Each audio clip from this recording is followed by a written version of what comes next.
Hello, this is John Tibbetts, and in the screening room today, I'm interviewing Sean Young, one of the stars of Ridley Scott's new motion picture, Blade Runner. You're also starring with Harrison Ford. Extraordinary motion picture. Did you ever have any idea you would end up after Stripes in a futuristic world of California after the year 2000, playing a most extraordinary kind of character? I would imagine that I thought that, yes, but not necessarily science fiction. Yeah. Science fiction adds a whole new dimension to filmmaking. Well, I know musical comedy seems to be an ambition of yours or a special interest. Is that true? Ambition would be more accurate. Are you saying then that some of the experience in that direction has yet to come, or are you working on it in musical comedy? I am studying dance and singing and things like that in New York City. Musical comedies are an ambition of mine, and science fiction is something that is very difficult for me to understand. So when I made the film, it was very technical work. I mean, just as far as lighting goes and things like that, because later on they're going to add special effects to it, and they're going to do all those kind of things. You have to kind of imagine a lot of what's happening on the set that isn't there at all in a movie of this nature. A lot of challenges there upon you as an actress, I would think. Not so much imagining things that aren't there. What's really interesting about the film is that in the year 14 or 21 yeah, it's 2020. I'm going to be alive.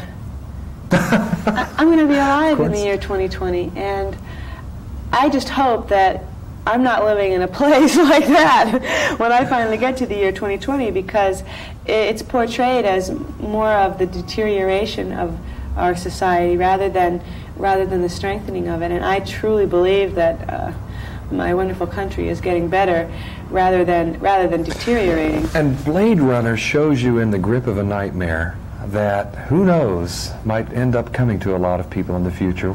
Describe to us the kind of nightmare you're in, the question about your identity. Well, the funny thing is that my character, Rachel, is absolutely possible by the year 2020. It's absolutely possible that I could be genetically engineered by that time. That's what made it very easy to play the character, because it is possible.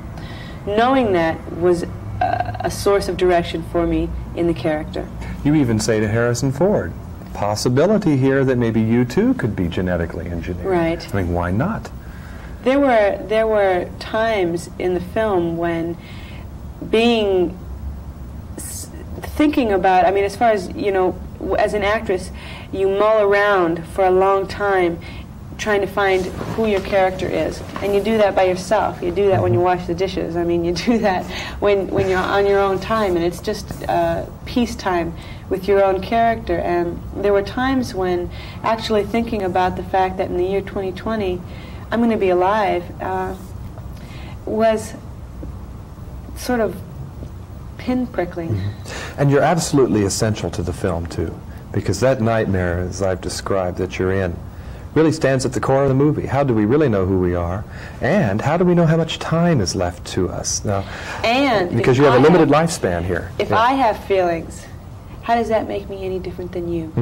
How does that make me less of a person just because I was engineered? If I have feelings as well. It's like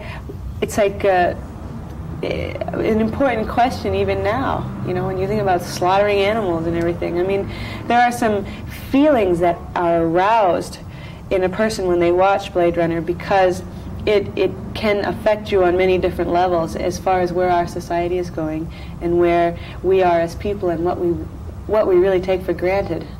You know, I have to ask you this, pardon me, but so many of my friends out there will absolutely kill me unless I do. What was it like working with Harrison Ford, especially in the love scenes? Can't help it, I've got to ask it. No big deal. No big deal. No big deal, folks, really, no. Harrison was it wasn't, you know, my heart didn't beat, you know, with romantic love fever. Were you too busy perspiring all of the time? I'm too busy working on my own character to really be concerned with Harrison at that time. And Harrison is really too busy working on his character to really be concerned with me. And it's very strange that that would be the case in a love scene where, you know, two people are coming together there. But because of the nature of that love scene, because it's very violent, I mean, it's a it's not exactly the most tender love scene you've ever seen. Well, he kind of gets into a macho routine with you there when you're alone together, and I was struck by that in the script. I wasn't quite sure maybe what was going on there. You think you weren't as clear an what was going on? Think how I felt. What was it like? You have feelings, but as an android, do you have to be instructed sort of in how to love? Well, that's the whole point. Basically, what I am is a person who doesn't have any love or sexual experience at all. That makes me... No comment on any of that. Okay. That makes me basically having no experience to draw from. So the reason, the intention of the scene was that I was running out because I was just reacting like that does not compute, you know. I just don't understand this. I'm getting out of here. For fear. And everybody encounters fear in terms of sexuality and some part of their development as a human being. And I was getting out, and the intention of the scene, the love scene, was to for Harrison, for Deckard, to force me to confront my own sexuality as a human being. I think people are going to want to watch for this scene very carefully. It might even arouse some controversy. I'm curious to see what sort of general reaction we get on that. Well, for example, feminists out there, they might be wanting to jump on a scene like that, saying you play a very vulnerable female character capable of a lot of feelings, but yet the male has to instruct you, that sort of thing. Is that something that never has bothered you about doing that scene? The scene is not a scene I'd want to do over again. No? It's not a scene I'd want to do over again because of the violent intention of the character Deckard. I mean, it wasn't a pleasant scene.